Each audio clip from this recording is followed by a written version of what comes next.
السلام علیکم ورحمۃ اللہ وبرکاتہ۔ محترم ناظرین، میں مطالعہ کیسے کروں، اس کا یہ 26واں پارٹ ہے، اور آج کے اس پارٹ میں ہم معلوم کریں گے مطالعہ کے رہنما اصولوں میں سے ایک اہم اصول کی طرف۔ وہ یہ ہے کہ مطالعہ کرتے ہوئے قاری ایک طریقہ یہ بھی اپنا سکتا ہے جو اس کے لیے علم کو حاصل کرنے میں اور کتاب پر اپنی توجہ کو مرکوز رکھنے میں بڑی ہی کارآمد ثابت ہوگی۔ وہ طریقہ یہ ہے کہ کتاب کو پڑھنے سے پہلے اس کتاب کے موضوع کے حساب سے چند سوالات کو اپنے ذہن میں وہ لائے۔ اب ایک کتاب ہے، مصطلح کے تعلق سے ہے، یا کوئی کتاب ہے حدیث کے تعلق سے ہے، یا کوئی کتاب ہے تفسیر کے تعلق سے ہے۔ ہم جب کھولیں گے کتاب کو تو ہم کو تو معلوم ہو جائے گا کہ آخر یہ کس موضوع پر لکھی گئی کتاب ہے، اس کے نام سے ہی پتہ چل جائے گا۔ اب اگر وہ حدیث کی کتاب ہے یا تفسیر کی کتاب ہے تو ہم چند سوالات کو اپنے ذہن میں لائیں گے۔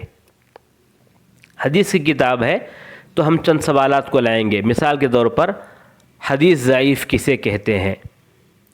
حدیث موضوع کسے کہتے ہیں؟ حدیث صحیح کب کہلاتا ہے اور کب ضعیف ہو جاتا ہے؟ حدیث کو جو بیان کیے ہیں تو ان میں سب سے زیادہ صحابہ میں سب سے زیادہ حدیثوں کو بیان کرنے والے کون ہیں؟ کون سی کتاب ہے جن میں ضعیف حدیثیں بھی موجود ہیں؟ کون سی کتاب ہے جس میں صرف اور صرف صحیح حدیثیں ہیں؟ ایسے چند سوالات کو ہم اپنے ذہن میں تیار کر لیں۔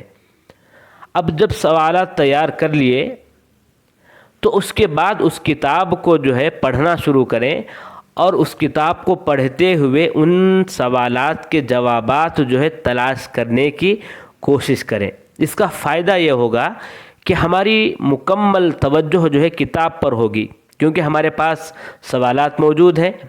اب ان کے جوابات کیا ہیں، اس کو ڈھونڈتے ہوئے ہم کتاب کو پڑھیں گے تو کما حق ہو جس طرح کتاب کو پڑھنا ہے، مکمل طور پر ہم اس کتاب کو پڑھنے کی کوشش کریں گے، کیونکہ ہم کو سوالات کے جوابات نکالنے ہیں۔ ہاں، یہ بھی ضروری ہے آدمی سوالات کو تیار کرے وہ بھی منضبط ہو، منطقی طور پر صحیح ہو۔ ایسا نہیں کہ کوئی آدمی سوالات جمع کیا، ایسے سوال جمع کیا کہ جو بیکار سوالات ہیں، جو قابل ہی نہیں ہیں، بیکار سوالات ہیں، تو ایسے سوالات کو اگر کوئی جمع کر لیا تو اس کتاب میں کہاں وہ حاصل کر پائے گا۔ تو باقاعدہ طور پر سوالات جو تیار کرنے کی بات ہے تو وہ منضبط سوالات ہوں، منطقی طور پر صحیح ہوں۔ ورنہ ایک آدمی کے بارے میں مشہور ہے جن کا نام عوض بن نصر المصری، ان کے بارے میں ایک واقعہ آتا ہے کہ وہ اسی طرح یہی طریقہ اپناتے ہوئے کہ میں کیا کروں گا، سوالات کو کرتے ہوئے جوابات کو ڈھونڈنے کی کوشش کروں گا، اور مؤلف اگر کوئی بات ذکر کیے ہیں تو اس کو سوالیہ انداز میں سمجھنے کی کوشش کروں گا۔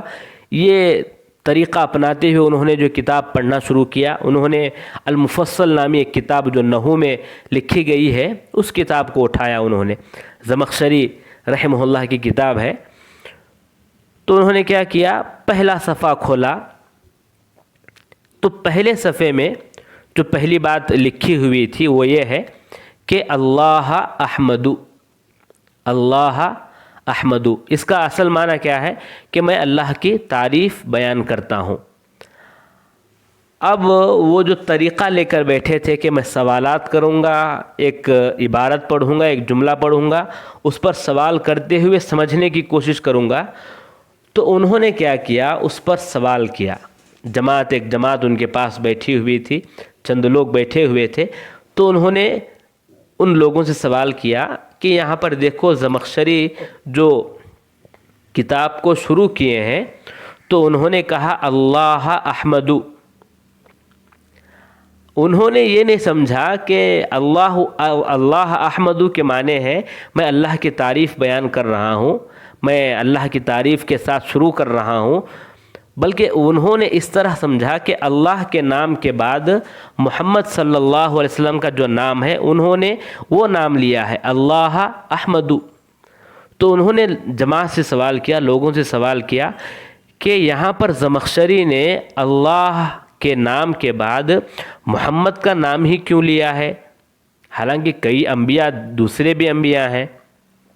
انہوں نے اللہ عیسیٰ کیوں نہیں کہا، اللہ موسیٰ کیوں نہیں کہا، اللہ ابراہیم کیوں نہیں کہا، انہوں نے اللہ احمدو ہی کیوں کہا، یعنی محمد کا نام ہی کیوں لیا، حالانکہ وہاں پر محمد کے نام کی بات نہیں ہے صلی اللہ علیہ وسلم، بلکہ وہاں تو وہ لائے ہیں اس لیے کہ میں اللہ کی تعریف کر رہا ہوں، اللہ احمدو۔ تو اگر ایسے سوالات ہم پیدا کر لیں گے تو کتابوں کو سمجھنے کے بجائے الٹا ہم کیا کر لیں گے، وقت کو بھی برباد کر لیں گے، اور جس نہج میں کتاب کو سمجھنا ہے اس کے بجائے ہم الٹا کتاب کو اپنے اوپر وبال بنا لیں گے۔ تو لہٰذا ایسے سوالات نہ ہوں، بلکہ منضبط سوالات ہوں، منطقی طور پر صحیح سوالات ہوں، اس کے بعد ان سوالات کے جوابات ہم کتاب میں ڈھونڈنے کی کوشش کریں گے تو ہم مکمل طور پر اپنے پڑھائی میں کامیاب رہیں گے۔ بس یہی بات ہے، اللہ سے دعا ہے اللہ تبارک و تعالی مجھے اور آپ کو صحیح انداز میں مطالعہ کرنے کی توفیق عطا فرمائے، آمین یا رب العالمین۔